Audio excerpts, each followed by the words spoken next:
1, 2, 3. Lalabasan ninyo na. Oh, ready? Game na. Kalat natin. Hindi ko na. Rolling na ako. Paano ko malalaman kung rolling? Rolling. Murado ka ha. May number. May number. Okay guys. Medyo matabang ano. It was at this moment he knew. He fucked up. Matabang patuloy mo. Nagsalita paya. Nagsalita ako sa Sorry. So ito ay medyo chunky shoes sa tawag. Chunky. Ibig sabihin ng chunky, medyo...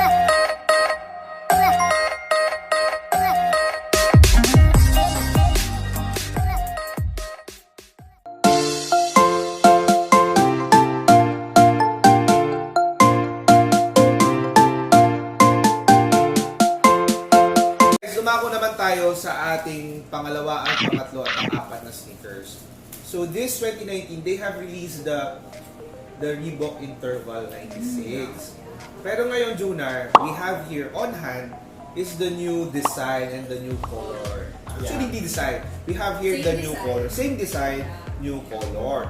So, Junar, bigay mo na sa amin yung tatlong sapatos na yan. Ikaw na. Woo! So ito, Pia. Solo nindi. Pasok? Ito sa'yo. Sorry na gano'n. Size mo yan eh. Okay. So, sabay-sabay tayo. Same din, you have the blue box sa likod. There. So, sabay-sabay tayo ha. Ready? 1, 2. Nauna ka. O, sabay-sabay tayo. Ready? 1, 2, 3. Yeah. At syempre, meron siyang Okay. Ulitin ko. Ulitin paper. natin Yan. sa paper. So, Ito natin. 1, 2, 3. Yan. So we have here, Lagalag Squad, this is the Reebok Interval 96. I got here the red one, Junar. At sa'yo? I got the piercing pod. I got the white black. Wow. So let's dig into this sneaker, Junar. Okay, pakita natin na. So, upper, it is consisted of synthetic and textile upper. So dito, meron kang makikitang mesh, meron ka rin makikita. Yan, yung mesh material sa taas. Ito. Meron din siyang leather. Synthetic leather. Yes, this is synthetic leather. Tapos, meron din siyang reflective material dito sa may harap and dito sa likod. So, yan. So, pag nailawan to, makikita. Oo. Parang hindi ko mapagka. So, on the midsole na hindi ko hanggang. Ganun yun. Idig natin naman itong insole. So, the insole is made up of ortholite foam. Ortholite foam. So, ano ba yung ortholite? Yeah, ano ba yung ortholite foam, Junar? Ito So, yung Reebok. yung ortholite foam daw, ito yung yung parang butas-butas na klase ng foam. Parang Which is make it breathable and comfortable. Mas malambot siya dun sa mga the usual na Pads. natin. So, kung ito ay meron ng medyo matabang Matabang patuloy mo. Matabang patuloy mo.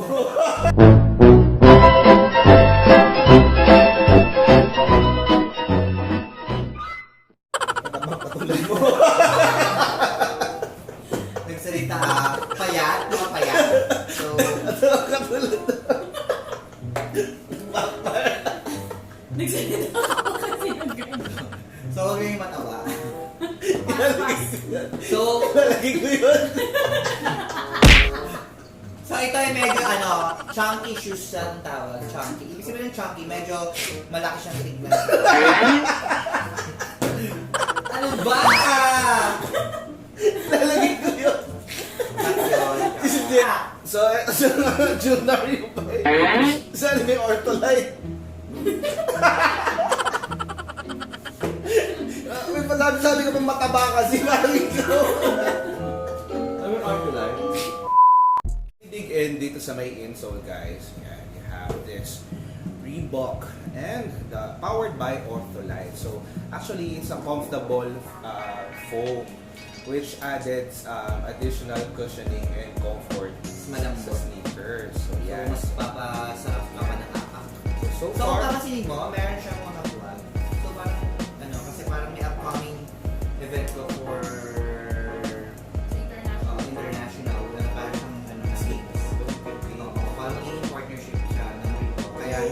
games, patintero? Ano nga Olympic Games. So ano yun, yung mga running. Kaya ganito yan. Oo, kaya ganito yung ano niya, parang meron siyang logo ng International Association for Reebok. Tapos na mo may mga Part or sa tamang area nitong sneakers, okay, you will see an embroidered Reebok logo. So, yan. The word National. association. Okay. Tapos, let's dig in naman sa midsole. Sa midsole, it has an EVA midsole, which is very lightweight. lightweight. At sinubok ko itong sneaker na to, Junar, and I was impressed na talagang magaan nga itong sapatos na to.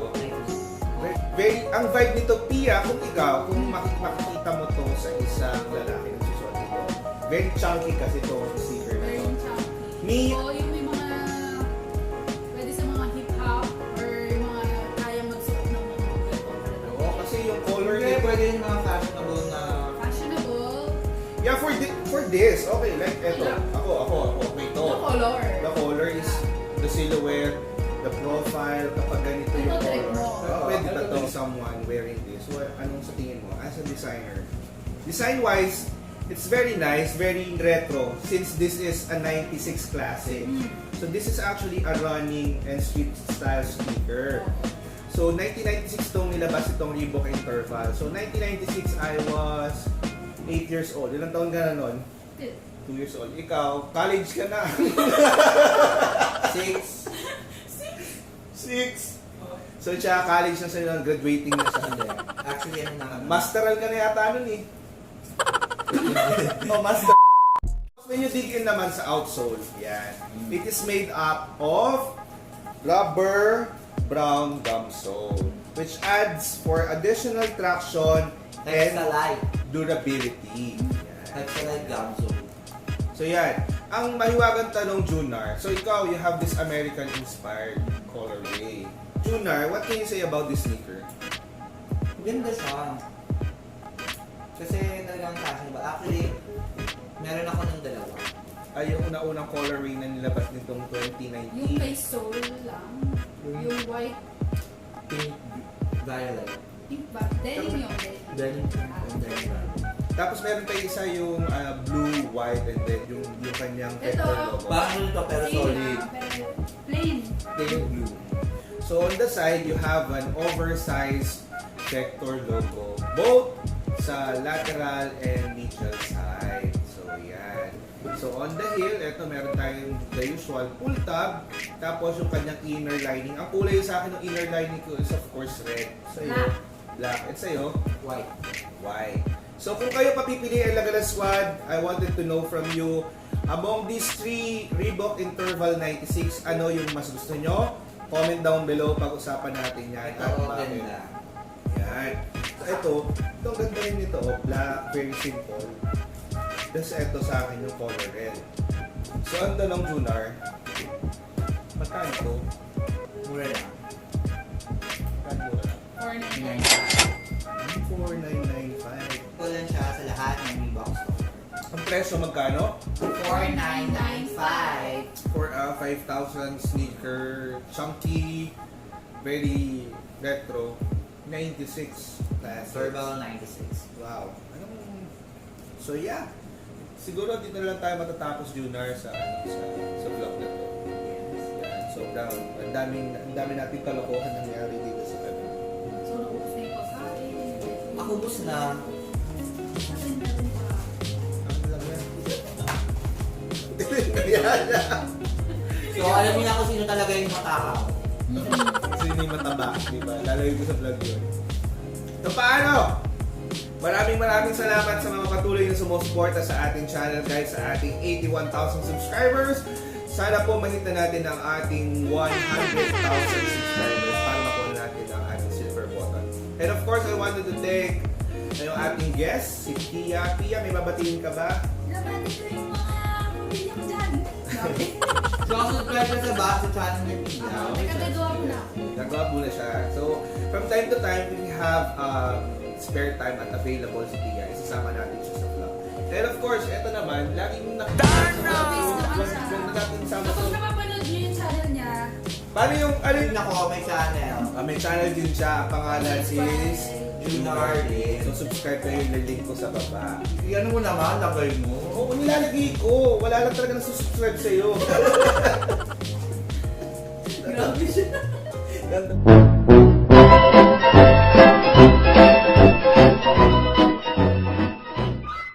Thank you for supporting our channel from the very start since nasa 1,000 below pa ako hanggang ma-reach natin itong sitwasyon natin ngayon. And thank you so much guys. I do really appreciate you. Salamat sa ating journey dito sa ating YouTube. And of course, check out my other vlogs sa paano. Maraming salamat. And I'll see you on our next vlog. Nice na lang! Boom! Dream, that's all I need. I'll make it happen with some work and belief. Know what I want, so I'll take it on. I've made mistakes, but mistakes 2020 ahead, guys. Oo nga, more vlogs. And more vlogs, more sneakers, but be reminded na dapat responsable ka pagdating sa iyong finances. Hindi lang puro sneakers naman. Diba? Kung mababaon kayo sa utang para lang bumili ng sneakers, wag naman. So spend wisely. Buy based on your needs. Huwag masyadong, Hindi naman natin kailangan laging sapatos. tama, and huwag masyadong magastos. And I always say na if you're going in debt because of your hilig sa sapatos, medyo mali na yun. So, kaya nga tayo gumawa ng vlog journal kasi we wanted to help the mga viewers natin where they can get the best bang for the buck for their money. Dahil syempre, hindi biro naman talaga ang pagbili ng sapatos, diba? And at the same time, if you're going to invest in a sneaker, syempre ulit ka na. Kasi tatagal, tatagal siya. Yun yung natutunan ko dito. So, Mas matibay siya. Kaya don't buy it. don't fight fix. Kaya nga lang pupunta tayo sa mga outlets kasi same price, may iba nga mas mahal pa eh. Yes, mura na. Kaya yung mga sale. Yan. So yan. Thank you so much guys. Remember, be nice and happy 2020. Bye!